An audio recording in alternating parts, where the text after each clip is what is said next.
Beauty and the Beast. Retold by Cynthia Rylant. Pictures by Meg Park. There lived 3 sisters and a father in a humble house in the country.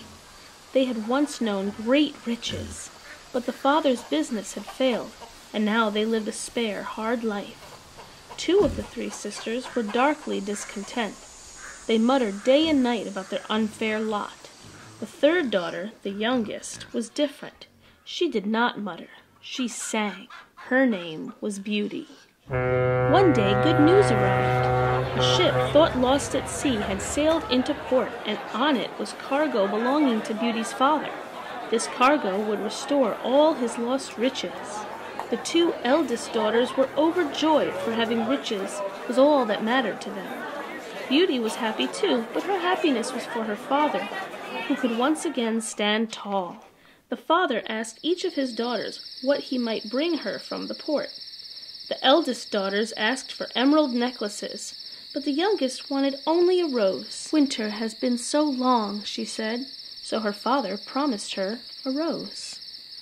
Deep in the forest, a blizzard set upon him. He became lost.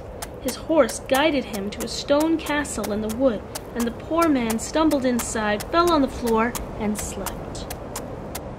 When he awoke, Beauty's father found a great banquet spread before him, and he ate and ate.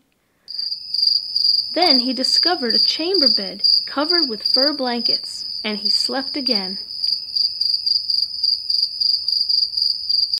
The next day, the blizzard had passed, and Beauty's father set out for home. Riding away from the castle, he saw a single rose blooming in a garden, and he cut it. There erupted then such a sound as to nearly stop the man's heart beating. A terrible beast was upon him. "I give you food and shelter," snarled the beast. "and in your greed you cut away my only rose." "I am very sorry," said Beauty's father. "I owe you my life." "That you do," said the beast. "and from this day forward you will remain here and be my servant." "But my daughters will be lonely without me," cried the father. And the beast, who knew loneliness better than this father would ever understand, fell silent.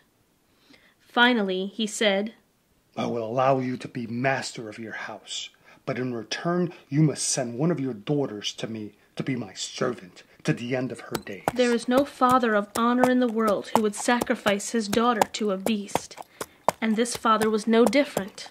He returned home to tell his daughters they must live life without him. But the youngest refused to lose her father for a rose, and she insisted that she herself would go.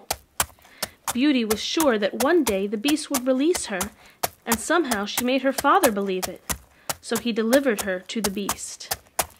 Beauty had prepared herself for the beast's terribleness, and when he took her hand she did not tremble. So began the story of Beauty and the Beast.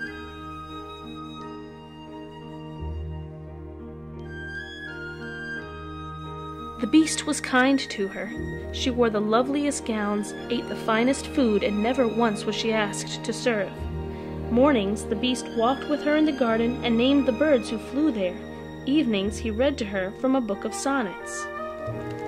And every day he asked her if she was happy. "I am happy," she always answered. Then one day the beast asked her to marry him, but Beauty said sadly, "I cannot marry you, for I do not love you." And sadly the beast accepted her answer. That night Beauty had a dream that her father, sick with worry for her, had become ill. She asked the beast to let her go home. "No!" he roared. For the first time Beauty drew away from him. But because he did love her, the beast let her go. She promised she would return, but he did not believe her. Gratefully, Beauty went home and nursed her father back to health. Then one night she dreamed that the beast lay dying. In the morning she rode hard to the stone castle. When Beauty arrived, it seemed everything was dying. She found the beast lying in the garden, and he, too, was nearly dead. "Beast," she whispered. She looked into his terrible face. She could not imagine life without him. "I love you," she said.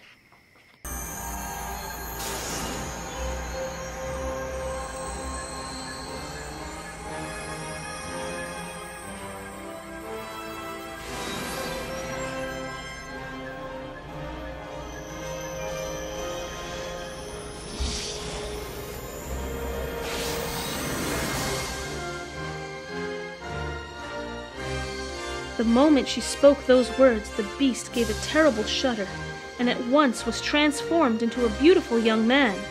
"No!" cried Beauty. "Where is my beast?" The young man smiled and spoke to her softly. Your love has broken the spell, he said. I am the beast no more. Beauty looked into his eyes, and she knew this was her beast in lovelier form, her dear beast. He told her that he had once been a young prince living in his father's kingdom. When he refused to marry the daughter of a wicked witch, the witch cast a spell on him, trapping him in ugliness and loneliness. This spell could be broken only by love. The miracle is that it was.